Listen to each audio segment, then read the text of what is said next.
welcome to the NewsX Sunday Guardian Roundtable. Well, after the protests at Jantar Mantar, the debate has now shifted to Parliament, where the opposition is taking on the government on not just the issue of the paper leaks, but also on the use of force against the protesting students. In fact, Rahul Gandhi, the leader of opposition, created quite a stir when he pointed a finger at the Union Home Minister and asked for his resignation, or at least to take accountability. Rahul Gandhi asked as to who ordered the use of force against the students, the use of pellet guns, the use of lathi charges, lathis with nails. And he said it was either the Home Minister or someone in the Home Ministry. Then either the Home Minister didn't know about it or he gave the orders directly. Either way, he wanted accountability from the Home Minister. This, of course, has created quite a stir within the government, also with the government treasury benches taking on the opposition. But as Gaurav Gogoi told me in an interview recently, he said when the Parliament opened, they thought after the protests of paper leaks, now the opposition will perhaps take up the issue of ethanol and ask for Gadkari's resignation. Instead, we have listened to the voices of the students and their parents who want accountability for the use of force against the students, and we have asked for the resignation of the Home Minister. According to the Congress, that has taken the government on the back foot. But what exactly is happening? What is the government thinking? What are the options before it? But let's open the debate and talk to my panelists and see the political position that the parties are taking on this issue. Joining me on the show is Ashutosh. He's the founding editor of satyahindi.com. Javed Ansari, he's a senior columnist and an analyst, and Radhika Ramaseshan, also a senior columnist and a political analyst. But Ashutosh, I'll begin with you first. You've been doing, I know, a lot of debates and on ground also on the situation. How do you see the politics of it? Now, of course, the move has shifted to the Parliament. See, Priya, in the last 12 years, this is the first time that the Prime Minister Narendra Modi and his government is really on the mat. If he has to dispense with the cabinet minister who is very close to Amit Shah and very close to the RSS and the Dharmendra Pradhan, then that means he is under tremendous pressure. And I'm also very fond of saying this, the Prime Minister, when he gets up at the middle of the night and he tries to make a video for the Instagram and to directly communicate with the people, that means he is confused as well as he's desperate, and he somehow wants to get out of it. So this is the scenario in which the government is right now in. The issue is that now it has shifted to the Amit Shah. I think it is rightly shifted towards Amit Shah because nobody in the central government and nobody from the BJP is willing to answer the question that who ordered such brutal attack on the students. And there is an effort on behalf of the BJP and the government to malign the entire student movement. Somebody is calling them gutter. Somebody is calling them anti-national. Somebody is calling them anti-social. Somebody is calling all kinds of names are being used. And somehow the BJP and the RSS and the government has got into the habit of not shedding their arrogance and be humble and polite and realize that they committed a mistake and they should be on a course correction. And it is this which is really annoying students. Again, yesterday I had a chat with for the Satyahindi with one of the spokesperson of the CJP, and I could sense that they are not speaking up as much, but they are very, very angry because they think and believe that the government has gone back on the promise of withdrawing all police cases against the students, and they are trying to hide behind the Supreme Court. So I think that the government is really in a fix, and if the Home Minister is not he is in the Parliament but not attending the Lok Sabha sessions, that itself speaks of that either he doesn't have the courage to face the Parliament or he's somehow trying to be away from the Parliament for some unknown reasons. And I think opposition has got the blood, and now they should be trying to hound and traumatize Amit Shah and the government, and they, as an opposition, they are well within their rights to do that. But Javed, you've seen Amit Shah in Parliament. He usually attends speeches. This is the first time that he's been so conspicuously absent. Even when the Prime Minister is not there, or most ministers. I've seen Amit Shah. His attendance in Parliament is pretty good on speeches. So why is he missing on this one? Is it deliberate because he doesn't want to provoke the opposition further? How do you see the shift also to Amit Shah now in the debate? So there is a shift. There is certainly a change from what used to be usual practice, which is Amit Shah, when Prime Minister Modi is Prime Minister Modi, it was Amit Shah who used to lead the treasury benches in Parliament. He's the one who would take prime blunt opposition attack. In fact, take the attack to the opposition. So it's very uncharacteristic, and also very uncharacteristic of Mr. Amit Shah and also of Prime Minister Modi, because Prime Minister Modi never misses a chance to occupy the bully pulpit. He could have spoken on this, and if it was like old times, then all channels would have run, every, even if he took a deep breath, it would be breaking news, and they'd carry on for at least 45 minutes to an hour. But all that didn't happen. Perhaps they realized that they have it's very difficult to defend the indefensible. And also the fact that this is the first time they've taken a beating. They've taken a severe beating. Their aura has gone. The myth of their invincibility has been punctured. And that fear factor. These students have learned something which others have not. They've tried valiantly, but have never succeeded to the extent that the students have. This fear factor of Mr. Modi and Mr. Amit Shah has gone. In Parliament, you see there is now a different kind of atmosphere. There is a spring in the opposition step.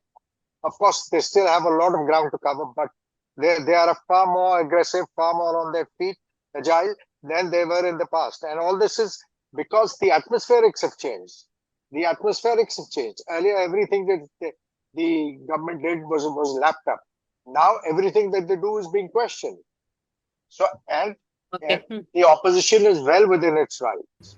As a senior member of Parliament told me, he says on the day of this Parliament march, a call went after the students gathered and started raising slogans. This was near Railway Bhavan, and I happened to be at that spot because I was just finishing a TV assignment at Vijay Chowk and walking back to my car at Press Club, and students started raising a slogan. They said soon after that, the bosses sitting in Parliament were enraged. A call went to the senior police officials, and then that's when the crackdown started.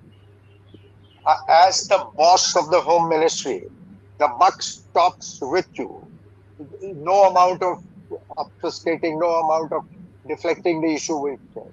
And the opposition is right, well within its right, and whether they succeed or not, I don't know. But they are well within their right to up the ante and go for the Home Minister's jugular. Radhika, this is not, this is the first time that it's taken to such heights, and especially because, but there have been other times also when the government was on the back foot, when it, took back the farmers' laws, when the Land Acquisition Act, which I think Rahul Gandhi spearheaded that, the first win he had in the Modi government. So what makes this so different?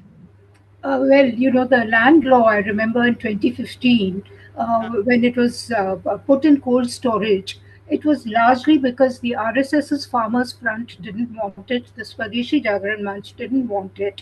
So faced with internal pressure, the government, which had just been formed, barely a year since it was in existence, was forced to put and avoid an embarrassment for itself. Now, similarly with the farmers' protest year long, over 700 farmers died. It was really shocking, and yet they kept at it. There again, I suspect there was internal pressure from within, which forced the government to put off the whole thing. Now, first of all, Priya, I have to say that it reflects on the abysmal failure of the Home Minister and the Home Ministry to anticipate such a spectacular show of strength right in the heart of the capital. They took it very lightly. They thought it's okay, some kiddos gathering and shouting and, generally having a little bit of fun as well. And that's how they treated it, and with get gloves. They gave the impression that, we are so liberal, we are allowing this protest and so on. They didn't anticipate the build-up. That was a kind of a build-up, what it would culminate in. That one. And number two, the opposition show of strength outside the Prime Minister's residence. Again, that was not anticipated. What on earth is happening? If your intelligence gathering is so weak that you can't, do anything about it. Okay, now, of course, the government is faced with its first major threat, The difference being that if you see a Lokniti survey of 2014, about nearly 40% of youths voted BJP, and it was sustained in the next two elections. This is not I'm not making this up. It's there in the Lokniti survey, 40% almost. Now, these people who assembled here, I mean, many of them were spoken to, and they said, yes, we either come from pro BJP families, our parents are still BJP bucks, or we ourselves voted, those who were of voting age, they said they voted BJP in the last election. Now, this is a huge demography for the BJP. And even if it were to lose, I mean, I'm giving a very conservative estimate, 10 to 15%, it would be a big setback. I'm sure the loss would be even greater. And then, of course, this whole parliament session was hyped up to such an extent that the opposition was getting the heebie-jeebies because the government seemed determined to pass those bills, delimitation under the guise of women's reservation and the Right. constitutional amendment bill, which was scuttled by this very opposition. Since then, of course, you had the Bengal elections, the Trinamool was decimated, and then the government vanquished its legislative and parliamentary strength here. And they were reportedly working on other parties like the DMK and even the SP. Though in my own gut feeling was the SP may not have split that easily. I mean, the DMK also, again, it was, remember, the DMK was the first party to oppose the NEET and the National Testing Agency. The first casualty of this whole NEET business was a Dalit lady from Tamil Nadu. So it was not that easy for the DMK to support this government, but one doesn't know. So it's also very furious with the Congress for ditching it. So I don't know what the DMK would eventually do. Anyway, the way the parliament session was planned, it was all gung ho. Euphoria of Right. all elections, euphoria of the splitting the opposition, leaving it with virtually very little bench strength, and so on. And we thought, it's a breeze now. They're going to pass everything. Who anticipated such a show here in Delhi? And it had nothing to do with politicians Hmm. to begin with. I mean, remember, even after 20th and the brutalities we witnessed, Priyanka Gandhi just gave an anodyne kind of statement outside Parliament. I just felt that, this is a time for the opposition to strike a chord among the country's population. Look what has happened. Right. Then they got into the act later, when they probably realized that it was far, far more serious with graver ramifications for the country's politics than what they would sort of care for. They seem to Okay. be in a competitive mood then, the Congress competing with the CP, the CJ, CJP. Yeah. but that Okay. didn't quite happen. And they were forced to reckon with the gravity of the situation, plan their counters. And since then, I think the opposition has kind of got its act together. And remarkably, we are not hearing anything about splitting the NCP. I think Sharad Pawar has put a lid on that when he said that, I think Supriya Sule is also put a yeah, put a lid on that. So, these were the parties we were expecting to cross over the aisle and go to the treasury bench. correct. So that didn't happen. So it looks like the opposition has kind of got its act together, though one cannot say what this government is up to. I mean, they're very keen to Okay. pass those two bills. I'm going to take a break and come back and pick up from where Radhika left off, but after a very quick break. So stay with us.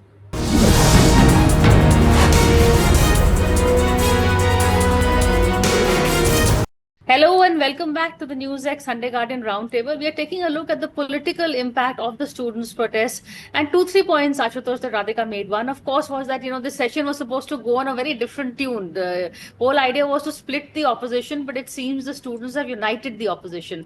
And second, was the Congress or the opposition right in not going to Jantar Mantar, not reacting earlier, but carrying on their own protest maybe outside the PM's house? See, Priya, I know it's not a good comparison, but let me do this. It's like the India 2020 team has won the World Cup. and they were studying around like what champion. And then you go to Ireland and lose by 2-0. Never expected. Then you go to England and lose by 4-0. So I think something of that thing has happened to the Narendra Modi and his team, and they will remember it for their life. That something which has never imagined and has really stuck them and stuck them really hard. And today जो हिंदी में कहते हैं ना कि इकबाल सरकार का इकबाल लगभग खत्म होने के कगार पे है. And I think the opposition has done brilliant things in this work, because it's not only the CJP is a late entrant into this issue. The Rahul Gandhi was the first one to raise the issue. He has gone to the Kota, then he's gone to the Dehradun, and he tried to engage with the students. NSY were marching on the streets. Youth Congress were marching on the streets. They were beaten left, right, and center, and almost more than 26 cities they held a press conferences. They were really trying to raise the issue, and then the CJP jumped in. And initially, I agree that it was a flop show, but then once you picked up Sonam Wangchuk, and then the momentum gained. So today, I think opposition is on a high, and I'm also looking at that how the Congress is trying to learn from the BJP. You pick a candidate and discredit, like the way Priyanka Gandhi has picked on the Mr. Joshi, Prahlad Joshi, and tried to tell that he is one of those who supported the rapist. And then you know how the BJP reacted. This is the typical BJP way of discrediting the opposition and anybody who tries to criticize them. So immediately the Priyanka Gandhi got a response from the BJP that this is a man who was really, there is the story is there in public domain that how Prahlad Joshi tried to defend the Bilkis Banu's rapists when they are out. And then the Rahul Gandhi picked on the Amit Shah, that you shot, that you authorized to shoot. So now the two ministers, that this was something which was unimaginable. And then he was brilliant in the terms of student idiots and andhbhakt. So everybody knew in the parliament that whom Rahul Gandhi is addressing at. So initially they were caught unaware. They didn't want to respond, because they also knew that if they tried to figure out who the idiot is, then obviously the things will be quite obvious. But finally, when it went on and on and on, then the speaker has to respond. So I think yes, let's give some credit to the opposition, and opposition has done some good job, some brilliant job. The issue is very simple now, that from here onwards, whether the Modi government carries on with his arrogance of power, arrogance of being invincible, arrogance of being unstoppable, or they try to moderate their whole appearance, whole perception, whole image. But from now on, I see one thing, that Amit Shah image is certainly is maligned. There's no doubt about it. That now today we are living in a world where there is a cockroach in every family. So these cockroaches are not seeing Amit Shah as some future leader. The Amit Shah will always be associated as somebody who has authorized or are not authorized, but the image is something like this, that he was the one who did not take the responsibility but ordered the brutality on the students. I think that's a damage which has been done to the BJP and for their future politics. That's pretty interesting, actually. A good analysis. But Javed, one more thing I've been noticing. Ashutosh said, the terms of the politics has changed the way, even BJP has to learn, the Congress has learned how to change its way of doing politics. And keeping that in mind, I've been watching Rahul Gandhi's press conferences. I'm sure you have also. The way he's, at the new Indira Bhavan headquarters, it's a very interactive podium where he speaks. He has a press conference style, presentation, PowerPoint. But then he talks to the reporters. There's jokes. There's also, the whole thing of Rahul being aloof and whatever, has he bridged that gap at least, with the media? And of course, he's doing his tours and meeting people outside in various sections of society. How do you see Rahul? Well, he's come a long way from the stiff, obstinate Rahul that he was not. He wasn't a people's person to begin with, and he's come a long way. I think Rahul, he's plugged a lot of the loopholes. But one thing he needs to get off is he needs to become more consistent and forget about these foreign holidays or assignments, or he goes on these speaking tours and all that. He built up a whole a lot of momentum after the Kota rally. But then subsequently he went off, came back and did Dehradun. So, I mean, you have to be at it. So that is something he needs to work on. But certainly, the Rahul that we see now is a very different kettle of fish than the one that we saw a couple of years ago. And people learn from experience. He's proving to have. He's showing that he's done that, but it's not a done deal. It's still undercooked. There's a lot of effort that has to be put in. There's a lot of work that has to be put in, and the most important thing is you need to find a way of winning elections. UP and Punjab are the two big tests. They sort of, I mean, it appeared that they scored a self-goal in Punjab, but they pulled it back from the brink. He needs to also realize the Congress or no political party on their own can take on the BJP. It has to be in cohesion with other opposition parties. And therefore, and my information is that a week back, a couple of days back, Rahul, Priyanka and Akhilesh had a one-to-one, and they appear to have agreed on the broad outlines of their engagement in Uttar Pradesh and going forward. And that's why you see that Akhilesh is always by Rahul's side or Rahul by Akhilesh's side in all these demonstrations that are happening. So and motor mouths like Imran Masood and this new General Secretary in charge of UP, they've all been asked to zip it up. So that is work in progress. If they can get their act together in UP is the big test. If they can put it past the BJP, if the BJP can be stopped or defeated in UP, then it's game on 2029, which it's a big if. 2027 UP is the big challenge. No, I agree. And actually, keeping in after what you have said, when I was asking Gaurav Gogoi, will you continue with the youth protest or will you take up the issue of Chanda Chori, which is what Akhilesh is very keen to pick up? He immediately said, we are going to listen to what our allies say, and what is decided will be a decision by everybody and not just the Congress. So clearly they know that for UP, the Chanda Chori issue is a big one, which Akhilesh wants to take. But Radhika, the other point that Ashutosh made about Amit Shah, that now has he become the face of all that has gone wrong with the protests?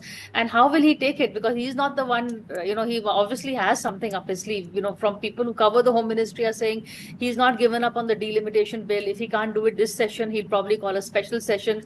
But he is now determined to show that he is very much in charge.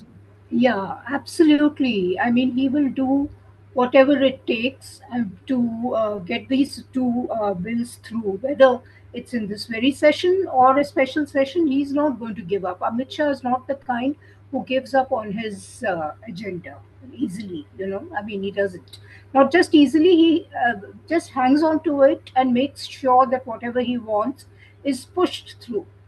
At the same time, of course, he has the UP elections to look at. I mean, suddenly sort of because things have turned, I don't know what impact it will have on the UP elections. But my gut sense is that certainly the it will be a little tougher for the BJP, at least more than what it appeared after the Bengal victory. So for Amit Shah, it's elections first, and then comes governance and parliament, barring those two bills. I mean, those two bills are like, very, very much on top of the radar. So, what is going to happen in UP? I mean, the situation in UP, internal situation with the BJP, from whatever I've talked to people, doesn't seem too very happy for the party, in the sense that there are murmurs against there are camps, and each camp is wanting to leverage its clout in getting tickets and so on. Anyway, that's a separate subject. We are on Amit Shah. Yes, I think Amit Shah will not give up on the bills, that is for sure. Regardless of, I mean, he thinks he's close to getting the numbers, within within sort of touching distance of getting the numbers. So he will not give up this chance, because if he gives up and leaves it for another day, God knows what will happen. Then the opposition might get even more consolidated than it is at the moment. I mean, you can see a difference in the opposition pre the protests and post the protests and the brutality. But I mean, having said all that, Amit Shah has to answer for what the police have done on the 20th, and thereafter, I mean, even today there are lathi charges in Bihar. Bihar is Right. kind of another epicenter of the protests, and the police are, I mean, the police has been unleashed to Yeah. to sort of shower lathis and whatever on the students. Of course, they haven't used pellet guns so far, but they may not They be. use AK-47 in Bihar, so I don't know. Yeah, that is shocking. AK-47. Yeah. So Okay. you had the Still Bankipur has, poll, and there again, I think they did use state force to sort of right. frighten their Yeah. opponent, who seems to be Prashant Kishore. I mean, from all the reports one has seen. So there are these 2, 3 polls. Their results will also be interesting because especially Bankipur is a 100% urban constituency with young demography. So one has to see what the outcome That's is. interesting. Yeah, Yeah. but That'll be the first benchmark to watch out that's for. the first benchmark. Good. Yeah, that and Datia in Madhya Pradesh. But having said Okay. all that, the BJP is still organizationally strong. I mean, they have deep roots in many of the states. I'm not saying all over India, but in many of the states. And the Congress and Akhilesh or whoever is fighting them has to devise strategies to take on their organizational strength. And I'm sorry to say, as of now, they cannot match the BJP's cadre strength and the kind of army it has and things. Though their troll army, I must say, is now on the back foot. I mean, they are really getting paid in the same coin that they were using for others. So, Well but said. I'm Yeah. talking about the people who The could. organization on the ground. Yeah. Yeah, yeah. Theek. Okay. I'm totally out of time. Ashutosh, you quickly wanted to come in, then we'll end. You're on silent. You're on mute. I don't want to raise any hardness, but I just want to say, to comment, I do not know whether this is a Gadkari moment for the Amit Shah, because you remember in 2012-13 when the Purti came in, and when Gadkari wanted to project himself as a prime ministerial candidate, and suddenly everything went down. It's not a scam, but Amit Shah, this pellet gun and the AK-47 will chase him wherever he will go in future politics. Gadkari moment for Amit Yeah, Shah. I mean, he That's could live with all this so far, I mean, even in Gujarat. I mean, it's not that Gujarat ever escaped state brutalities or whatever, but, Amit Shah learned to, I mean, could live with it and nobody would have said anything. That has correct. changed, Delhi is not Gandhinagar, by the way.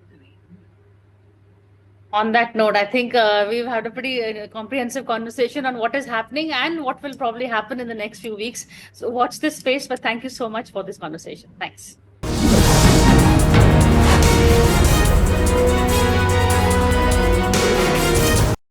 For more such videos, subscribe to the NewsX YouTube channel, hit the bell icon.